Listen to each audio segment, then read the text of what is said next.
Главная эмоция, которая сегодня стоит за каждой буквой любого апологета войны с российской стороны – опустошение.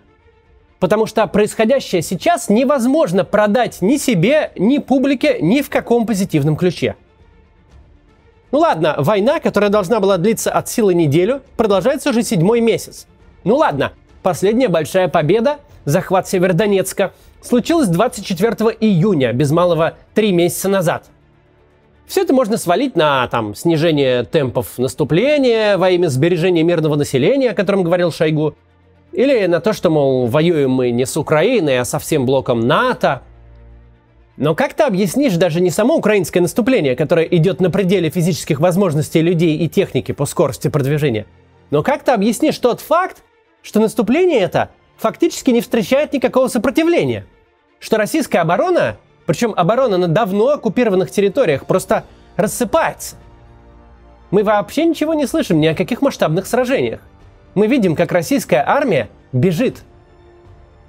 Тут важен не сам факт продвижения, но то, что с такой армией нельзя продолжать войну. Война сегодня очевидно обречена. Это начинают понимать люди внутри, которые чувствуют себя брошенными и преданными собственным командованием. Это явно осознают западные союзники Украины. Это прекрасно понимает украинская сторона. Вопрос поражения российской армии теперь только вопрос времени. Это важно.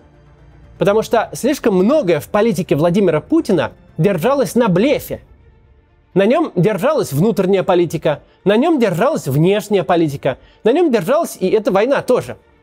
Все должны были думать, что в руках Путина невероятной мощи машина насилия.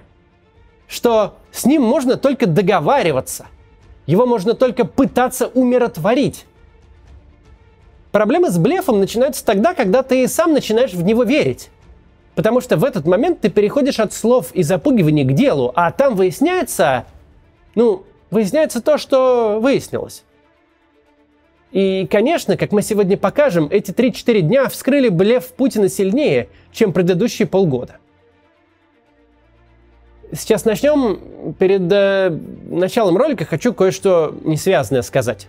Если вы живете в России, то сейчас идут выборы, голосование 3-дневное. И вам обязательно стоит сходить проголосовать, если у вас есть право голоса, против путинских кандидатов. Если вы из регионов, где есть губернаторские выборы, то все просто. Любой бюллетень, даже испорченный, приближает второй тур. А когда второй тур, то это довольно весело. Если вы из Москвы, то в Москве идут муниципальные выборы. На них прорвалось немало хороших кандидатов. Сходите, пожалуйста, туда и проголосуйте за активных и адекватных, если вы их знаете, или посмотрите списки Навального. Голосовать на выборах безопасно. Конечно, Путина мы так не свергнем, но проблемы доставить властям можем, без рисков или затрат для себя. Так что сходите, пожалуйста. Начинаем.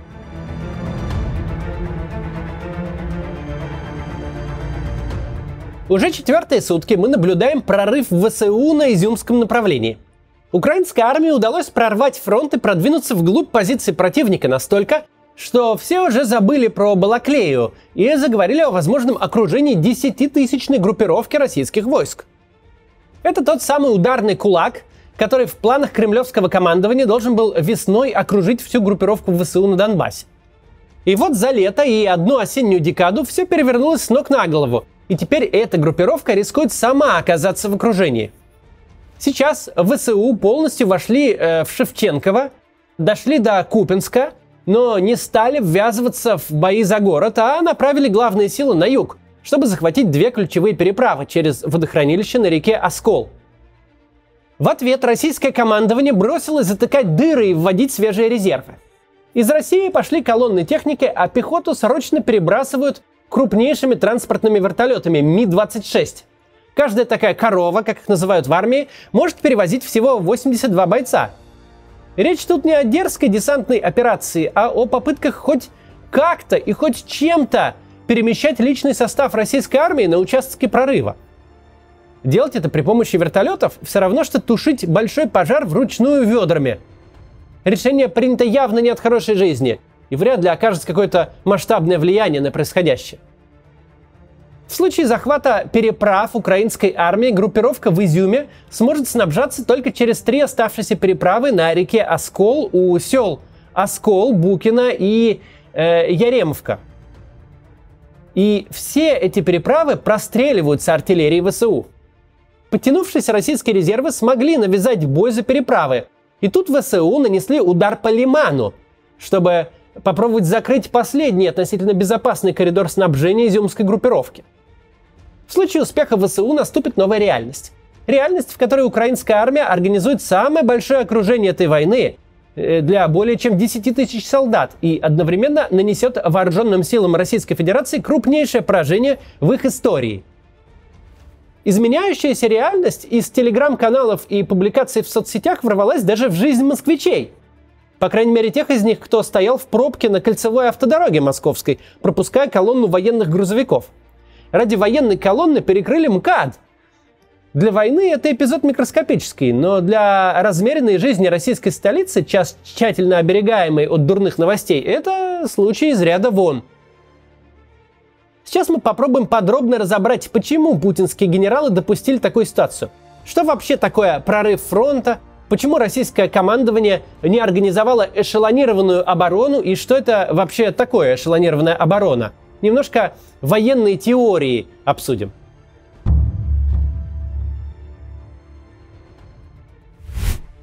Примерно с середины лета аналитики начали обсуждать перспективы возможного украинского контрнаступления под Херсоном. Все знали, что российские войска на правом берегу Днепра находятся в довольно опасном положении.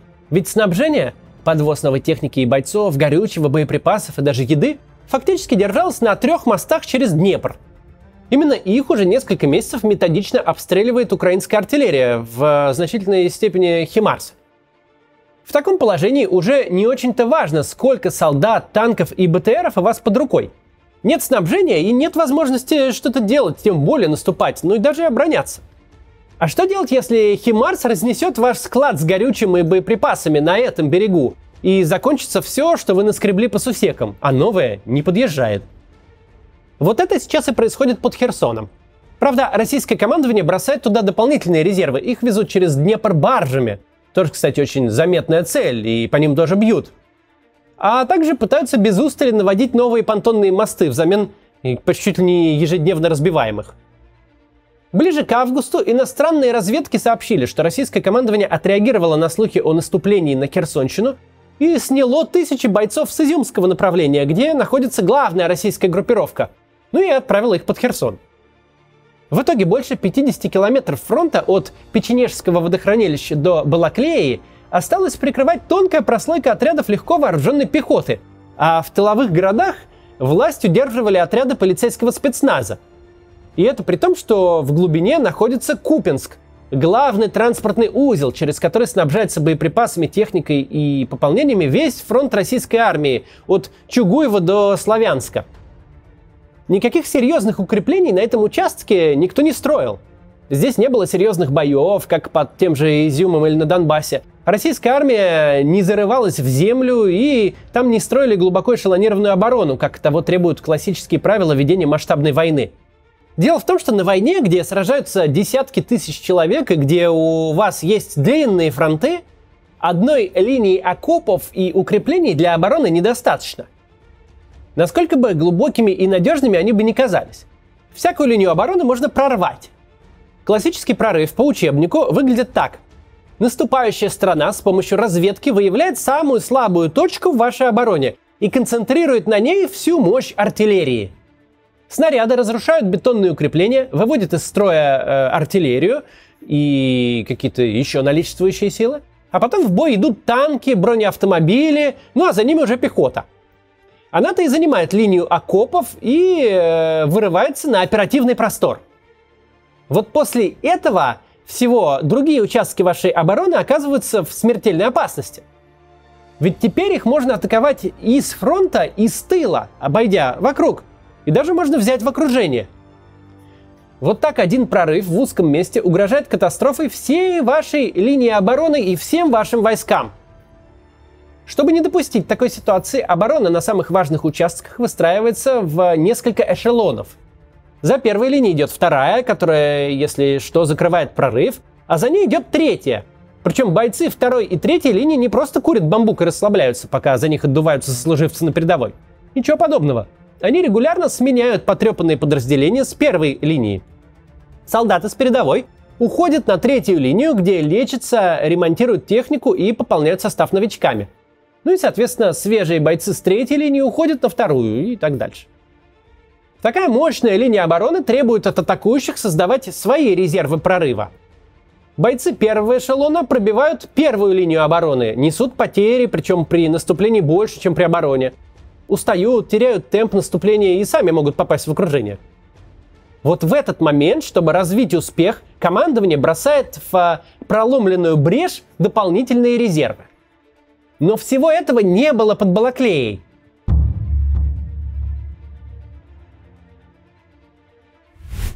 «6 сентября отряды ВСУ прорвали российский фронт.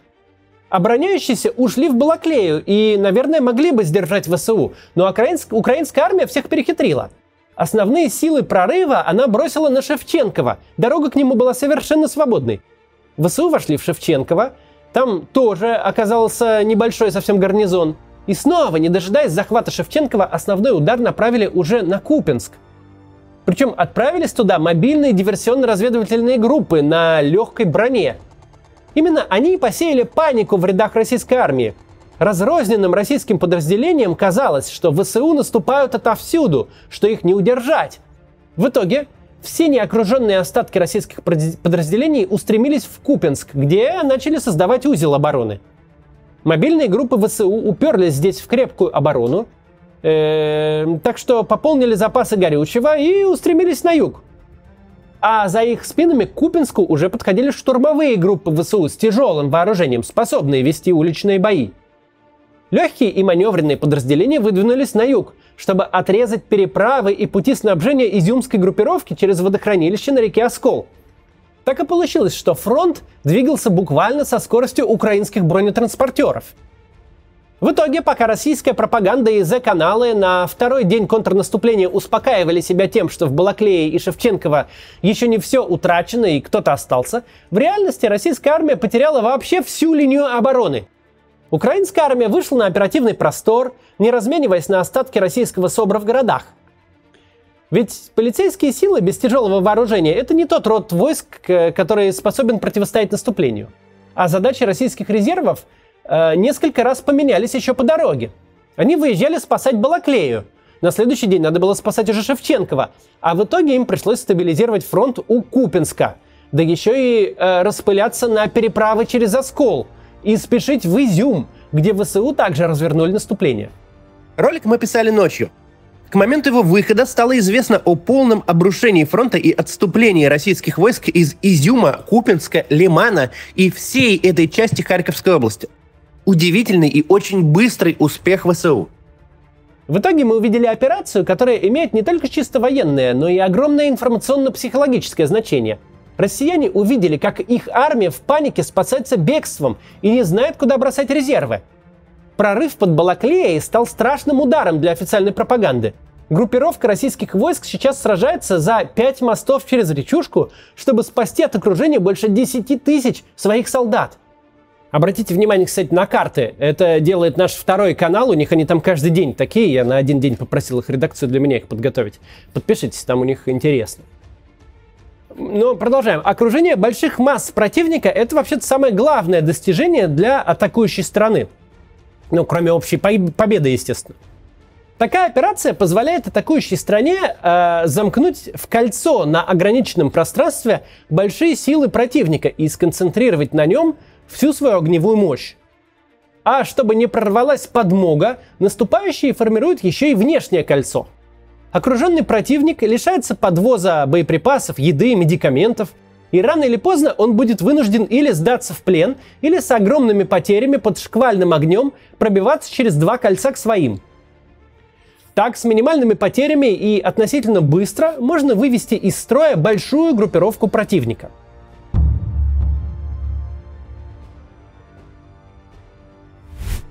Итак, есть стремительное наступление украинской армии. Естественным образом такие новости в корне меняют настроение на оккупированных территориях. Причем на всех, включая и те, которые под российской оккупацией 9-й год. Одно дело оставаться лояльным украинскому государству, а тем более активно сопротивляться, когда перспектива возвращения Украины призрачна. Но совсем другое дело, когда Украина на глазах возвращается. И мы видим, как это происходит. Понятно, что мы видим не все, но мы видим многое. Почти каждый день гибнут назначенные Россией чиновники на оккупированных территориях. Почти каждый день взрываются какие-то пункты подготовки референдумов. И чем успешнее будет наступать Украина, тем больше будет мишень на спине каждого, кто решил сотрудничать с оккупационными войсками. Но важно даже не это.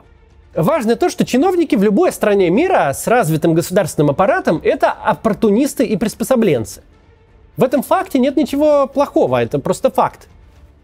Скажем, предпринимателю присуща склонность к инициативе и риску, а умение подстроиться под любое начальство и бездумно выполнять любые его задачи без рефлексии, хоть парки озеленять, хоть концлагеря строить, помогает делать карьеру в любой государственной машине. За редким исключением, если у чиновника есть шанс сохранить свой статус, а тем более повысить его, стать, например, из начальника отдела мэром или министром, то флаг будет сменен в ту же минуту. Как массовое явление мы это наблюдали своими глазами в Крыму в 2014 году.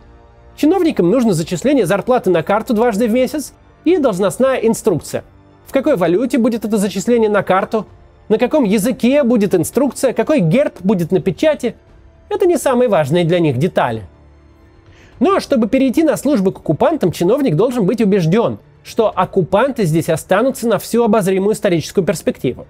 Что прежняя власть, для которой он теперь изменник, не вернется и не призовет к ответственности. А украинская власть, вот она, возвращается. Причем возвращается стремительно. Вряд ли из той же Балаклеи успели эвакуироваться все те, кто решил, что стать чиновником оккупационной администрации с перспективой большой российской карьеры – это хорошая идея. Они там остались и сейчас будут отвечать. То есть теперь во время украинского контрнаступления переход на российскую сторону для чиновника – это риск. А чиновники – это люди, которые никогда не идут на риск, которые всю жизнь избегают двух вещей – риска и ответственности. Завозить же управленцев из России тоже проблема, даже при всех тех денежных и карьерных пирогах, что им сулят. С каждой следующей новостью об успехах ВСУ будет все меньше желающих сменить теплые коридоры московской мэрии на риск быть убитым партизанами или попасть в украинский плен. Украинское наступление таким образом выполняет не только военную, не только психологическую функцию. Оно еще и разрушает лояльность и управляемость на тех территориях, которые Россия считает своим надежным тылом. Потому что если исходить из того, что Россия здесь навсегда, то надо либо уезжать с оккупированной территории, либо приспосабливаться. А если твоя армия может вернуться в любой момент, то наоборот, нужно саботировать и бороться. Такова логика. К чему я это рассказываю? К тому, что вслед за фронтом у Путина, по идее, посыпятся и тылы.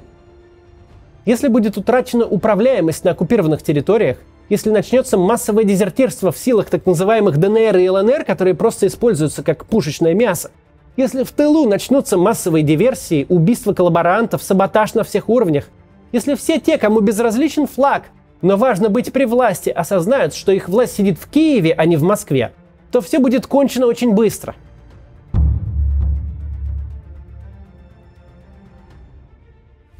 Мы сегодня видим не просто отступление, не просто череду поражений. Мы сегодня видим позор российской армии как боевого формирования.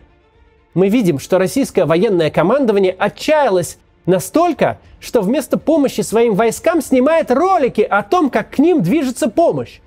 То есть буквально сообщает противнику, откуда ждать подкреплений, куда бить из М270, который уже был замечен на улицах Балаклеи, и где устраивать засады. Это все видим не только мы. Это видят российские солдаты, которые теперь понимают, спина не прикрыта. Если появится ВСУ, помощи не жди. Это видят украинские военные, которые понимают, для развития наступления нет препятствий, подкрепление к россиянам не придет, укреплений у них нет, ничто не помешает их просто сминать.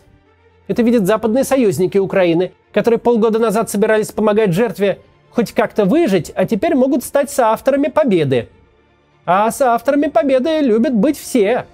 Это видят жители, управленцы, силовики на оккупированных территориях. Россия не новая власть, которую надо принять как есть. Это оккупанты, с которыми можно и нужно бороться. Тот, кто наведет украинскую артиллерию, заложит бомбу под военный грузовик, не преступником будет, а героем, когда вернется ВСУ.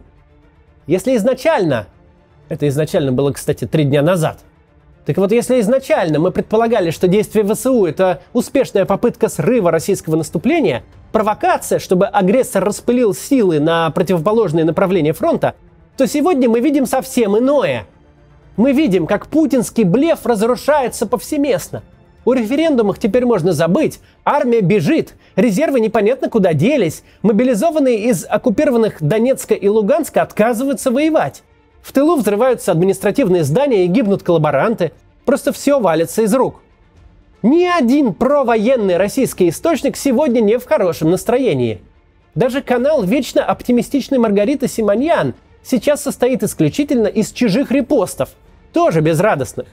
К затягиванию войны успели привыкнуть и приспособиться. Но тут на горизонте маячит поражение. Поражение, не связанное с километрами украинского наступления, но связанное со скоростью разрушения российской армии и ее позиции. И на этот случай нет никакой методички. Тут не работает ни один вариант. Сейчас невозможно делать прогнозы. Но не исключено, что прямо сейчас мы наблюдаем поворотный момент даже не в войне, а в истории человечества 21 века. Момент, когда страшная этому человечеству угроза неожиданно оказывается совершенно иллюзорной. И все это силами Украины и ВСУ. До завтра.